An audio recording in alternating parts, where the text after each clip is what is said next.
get that sense of comfort and they reassured you and then it boosted your confidence, right?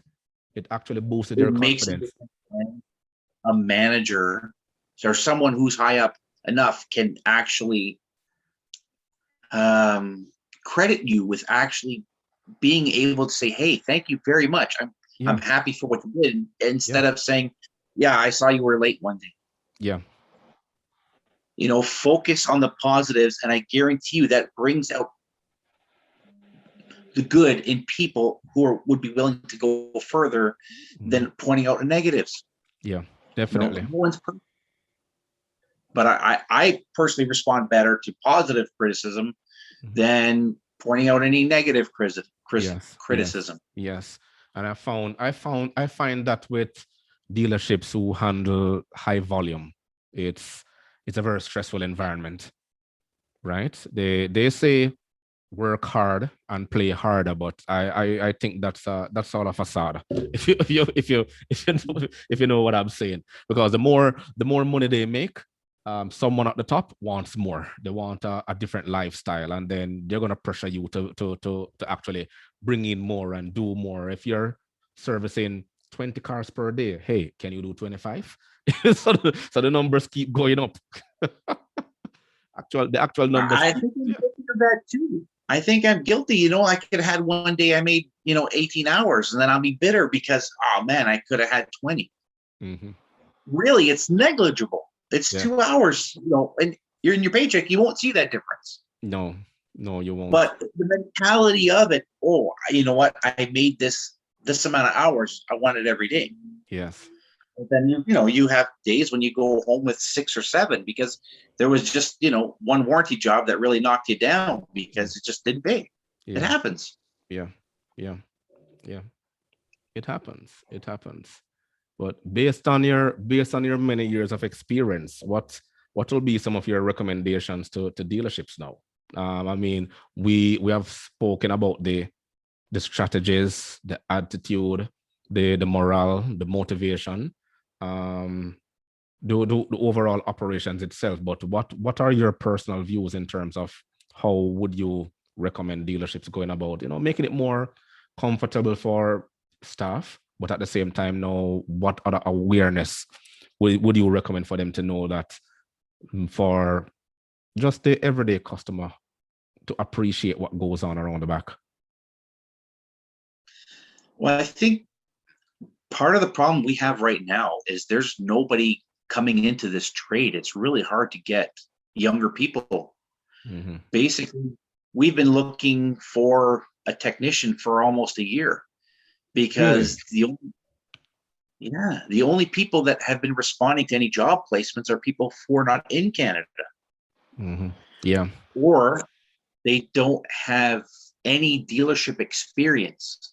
They may have had some car experience. Dealership is not like working at a garage. It is totally different. At a garage, you don't have to be as specialized. You're basically doing just maintenance work. Whereas a dealer, you gotta, especially with the technology coming up. I mean, there was installing Apple CarPlay in all these new models. You had to do a reflash program specifically, otherwise you ruin the hard drive in the radio unit and you're replacing it. But to go back a little, you touch on the point that trying to get the younger generation to come in, apprentices, so to speak. But why can't the dealerships or the association that is responsible for these individuals, they need to make it more attractive? Because I've worked at dealerships here in Toronto and the turnover rate for apprentices are so high, all because they're not getting compensated. I know in the old days you had to pay to learn, and that's basically what it is. You're an apprentice for a year and a half, 2 years, and you only get a stipend, right? And you're lucky if you actually get a stipend. You have to walk with your own lunch, walk with your own fare to get back home, everything. You pay yourself to learn. But I even got registered. They won't even register you. So that's okay. You get the job, but you still have to get registered to make it count. towards being a mechanic. Exactly. So it's just that you can't blame them because of the system that is in place, right? You need mechanics, but say for instance, the ones that are overseas, there are experienced master technicians who live overseas in the Caribbean. I'm going to use the Caribbean because that's my background, and they want to come to Canada. But when they come here, they still have to do the Red Seal exams, right? They have to do Red Seal exams. They have to. Oh, yeah. I thought they still have accredited from where they are, though. They don't count it? Yeah, they count it. It only counts as a competence. It doesn't count as a pass. Ah, okay. Right? So when they come in, what they do is they have to register here, and then they have to get their transcript to say, okay, they worked with I'm going to use Toyota again. They worked with a Toyota back, and they have to get that recommendation or that letter or whatever. And then they have to get the transcript of the various programs that they did back then, because as you know, every dealerships have their program that they register the technicians, and they go through the various steps and various grades on the various levels of matrification, if you want to call it that. They have to transfer that over so they can move it to a different level, but they still have to come here and do classes and take the Red Seal exams. And then when they take that exams, then they get into a dealership. Then they have to understudy somebody else before they can be known as a certified technician. But the system may have changed a little bit. But I interviewed a guy named Oliver. He had to do his exams when he came here, and he's working at a dealership in Manitoba as we speak. But it was challenging for him to get into the system. Wow. No, I did not realize how hard it was. Yeah, it is. So we want people, but we have these barriers in place and to make it, challenging for people who want to apply their trade. That's basically what it is, right? And you saw the turnover rate for you're knowledgeable of the turnover rate amongst apprentices in dealerships. It's just high. It's relatively high. They don't last. I mean, the money is still at a minimum wage almost. Yes. Well, I mean, and it is hard and dirty work. And, you'll get a mechanic who's a little rough and gruff, and maybe they're yelling at you, a little more than they really need to. Mm-hmm. I mean, hey, an apprentice helps you with balancing the tires or lifting them up. You say thanks. Yeah. And other guys, like, they don't even say a word. Just, I want you to do this. Do this for me. Do this for me. Yeah. And then they sit down and they're looking at their phone, watching the movie while the apprentice is doing the job, and they don't even know what's happening. Yeah.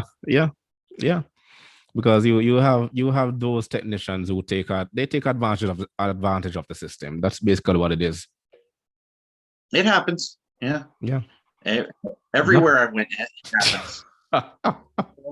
I know. It's tricks and trades, but you're dealing with personalities. You're dealing with people, and it is what it is. But the thing is, it's a revolving door.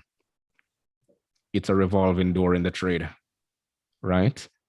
But even for technicians, not just apprentices. I mean, I've seen technicians say, when they've had enough, that's it. They're totally done working on cars. They don't even want to work on cars anymore. Yeah. The system has made it so horrible for them because of just the constant fighting with other technicians or fighting parts or an advisor. They just don't want to do it anymore. They just do something else. Yeah. A good example is, I've seen guys who either want to work for the TTC or want to work for the police. Yeah. The Toronto Police, they just get into a job like that, Monday to Friday only. And if you work extra time, you get overtime. It's just easier. Yeah. Why would you submit yourself to killing yourself to try to make extra hours? And then, sometimes those jobs don't pay very well. Yeah. And there's less maintenance coming up. You don't maintain cars. It's mainly just replacing parts when they break or updating technology.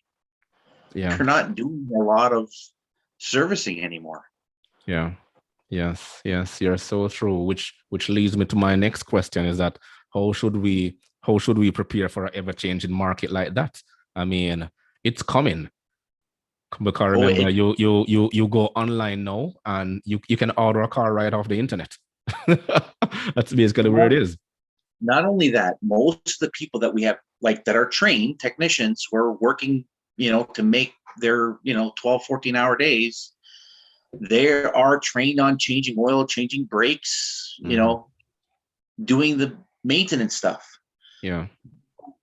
In what, 10, 20 years, there will be no more gasoline. It's going to be hybrid only. Mm-hmm. And that technology is changing to the point where these guys aren't going to be ready. I've seen them. They're stuck on a car for a whole day with a hybrid problem. Yeah, you go to school, you do some training, but it's not bringing in a car and diagnosing. It's not the same like it was with gasoline engine. Yes. Because with the hybrid, everything has to be plugged in, and you're staring at the computer screen instead of doing real work to go into the engine and take your what do you call it, plastic gauge, and you measure and you can take down the crankshaft, and you do your sound testing, you put it up on the hoist, you have the wheels running. Those things are going to be things of the past. Yeah. And I mean, I've already seen it where now anytime there's been a problem, just plug it in and reflash the computer. Right? It fixes a problem. Yeah. Yeah. Until the engine check lights come back again. Hey, don't worry. We'll get up another reflash for it. We'll change it again. We are doing quite a few recalls of just reprogramming. Yeah. Any shifting problem, we're just reprogramming. Mm-hmm. Mm-hmm. So, I mean, I see the technology's changing slowly, but it's going towards not having many gasoline engines. I mean, the price of gas going up. Mm-hmm. That's another big factor too. We got a Tundra coming out that's hybrid, a V6 Tundra hybrid. No more V8s. No more V8s. Wow. The Toyota Sienna, you can't buy a gasoline engine. It's only hybrid. Only hybrid. Yeah. I mean, the technology is changing, and a lot of European countries by 2030 there will be no gasoline engine you'll be able to buy, hybrid or electric only. Yeah. So North America is definitely going to take longer, but it's coming. I know. The world is changing. We just have to adapt. That's the only thing that is constant in life is change, right? That's the only thing that's constant. So we have to get on board, and dealerships need to recognize that you have to have the strategies in place. What I call it, the infrastructure. That's the right word. You have to have the infrastructure in place, and the infrastructure means people, because without the people, you can't drive the process. Yeah, better. You need to get the training. That's the problem. Not everybody wants to get that training. You could have a good guy, but if he doesn't want to do something, it holds the dealership back. But if you're going to be in this trade, you're going to have to change. Yeah. Maybe not. I'm going to say you're still going to have the basics. Tires are always going to be rubber, so you're going to be having to change tires, and brakes. People are going to. Those aren't going to change, but they're lasting a lot longer. Yeah.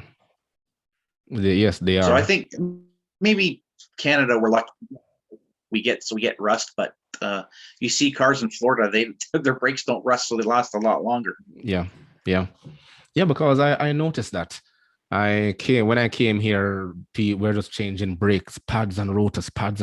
You're in the Caribbean, you don't change your brakes for almost 5 years. Right? Your rotors never get changed. The most you will do is you take it to the machine shop and have them just skim it. You skim the carbon built up on the outside or the waves that are there, and then you're good to go. You don't have to change it. Man, it's totally different. Totally different. Yeah, here it's put everything new, make it better. Yeah. Remove and replace, like you said earlier. That's where we are right now. Oh yeah, 100%. Yeah. That's the way people are making money, just replacing parts. Just replacing parts.